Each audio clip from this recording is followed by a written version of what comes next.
ช่วงเวลาหนึ่งเขาเคยพูดว่าอยู่ไม่นานก็ตายเขาก็เลยนิ่งเขาก็เลยไม่พูดต่อเขาก็คิดในใจว่าให้มันรู้ไปสิว่าฉันตายฉันจะอยู่ไว้ถึง70-80 ปีจะให้รู้ว่าใครจะไปก่อนฉัน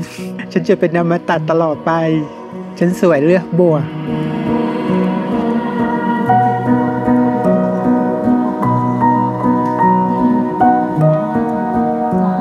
ก็มีคนในครอบครัวติดเชื้อ HIV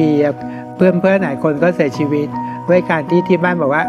มันไม่มียารักษานะก็ให้นอนป่วยตายผอมเหลือแต่หนังหุ้มกระดูกก็เลยเป็นภาพติดตาคนถึงทุกวันนี้เลยว่าถ้าติดเชื้อ HIV ต้องตายย้อนกลับไปเมื่อปี 2547 ตัวเองชอบเที่ยวกลางคืนแล้วก็มีแฟนนั้นก็ไม่ได้ป้องกันแล้วเริ่มป่วยก็เลยขอไปตรวจเชื้อ HIV คุณหมอก็โทรมาบอกว่าก้ำกึ่งครับผมไม่แน่ใจว่าคุณติดเชื้อ HIV หรือติดเชื้อซิฟิลิสให้มาตรวจซ้ำอีกครั้งหนึ่งแล้วก็ตรวจเจอเป็นโพซิทีฟแบบแรกที่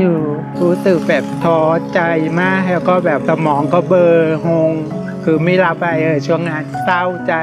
ก็ปรึกษาใครก็ไม่มีทางออกก็เลยกลับไปบ้านตอนนั้นเสียใจมากกลับไปบ้านที่บ้านก็ไม่ยอมกินข้าวด้วยก็กลัวบอกแม่ก็ตกใจนิดนึงแม่ก็ฟังแม่ก็บอกว่าไม่สบายก็ดูแลตัวเองนะลูกแม่อยู่ไกลแม่ขึ้นไปดูแลนะเขาก็รู้สึกเสียใจก็เลยหนีกลับมากรุงเทพตอนนั้นทำงานบริษัทเขาก็สนิทกับฝ่ายการตลาดคือด้วยความที่เราตกใจเราไม่มีทางออกเลยเราก็เลยไปบอกฝ่ายการตลาดก็เลยตัดสินใจไปบอกฝ่ายบุคคลก็เลยตัดสินใจบีบใบเอาออกแล้วก็เอาเขียนใบลาออกฝ่ายการตลาดก็บอกว่าพี่จะช่วยนะสุดท้ายหาย Google จะส่งเราไปอยู่วัดพระบาทน้ำพุตอนนั้นเรามีความรู้สึกว่าไม่นะเราไม่ขนาดที่ต้องเป็นถึงขนาดนั้นต้องไปนอนที่วัดพระบาทน้ำพุพอดีทางคลินิกที่ตรวจพบก็เลยแนะนำให้ไปรักษาที่สถาบันบรรลัดนาราดูนปี 2547 ยังไม่มียาต้านไวรัสช่วงนั้นไม่เข้าระบบประกันสังคมบัตรประกันสุขภาพยาจะแพง 20,000 30,000 คุณหมอก็เลยดูเกณฑ์ก่อน CD4 ถ้า CD4 ยังไม่ต่ำกว่า 200 ก็ยังไม่ได้กินยาต้านไวรัส HIV ก็เลยเพิ่งมากินยาเมื่อปี 2548 เป็นตัว GPO VIS 30 ซึ่งกิน2เวลา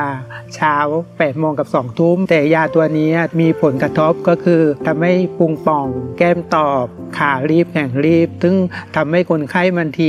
อายเวลาไปทำงานคนก็จะมองว่านี่เป็นอะไรทำไมแก้มถึงตอบพี่ก็กินตั้งแต่ปี 48 พุงก็เริ่มป่องถึงปี 53 เพื่อนก็ถามว่าอ้วนเหรอแต่จริงๆไม่ได้อ้วนหรอกมันมีผลข้างเคียงของยาต้านไวรัสไปโรงพยาบาลเสร็จพยาบาลก็เลยวัดรอบเอวก็เลยเปลี่ยนสูตรยาใหม่ให้ช่วงนั้นก็ทำงานบริษัทอยู่ทำงานห้างแต่พอดีห้างเข้าสายเข้า 10 โมงครึ่ง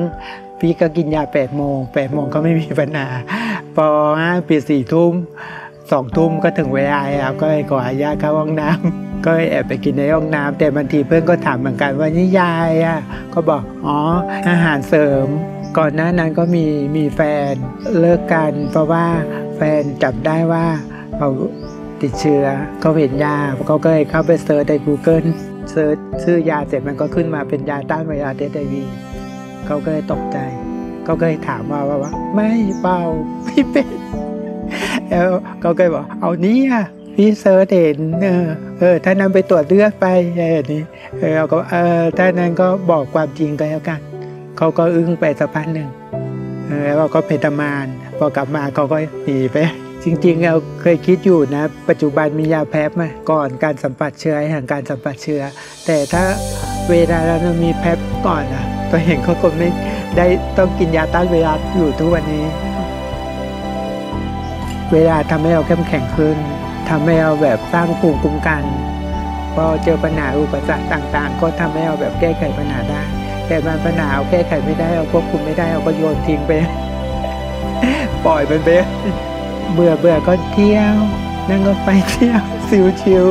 ๆนั่งก็ไปนู่นไปนี่มองทุ่งนามองภูเขาอะไรแบบนี้มันรู้สึกผ่อนคลายมากให้ทุ่งนาเขียวๆแล้วก็ให้เจอมิตรภาพที่เราไม่เคยเจอก็ให้เปลี่ยนประสบการณ์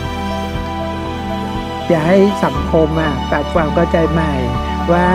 HIV มันไม่ได้น่ากลัวปัจจุบันนี้ รักษาได้ไม่ตายมีชีวิตได้ตามปกติทำงานมีแฟนบางคนก็สามารถมีบุตรได้นะถ้าเอากินยาตรงเวลาอายุเราก็จะยาวไปตรงหมดอายุไข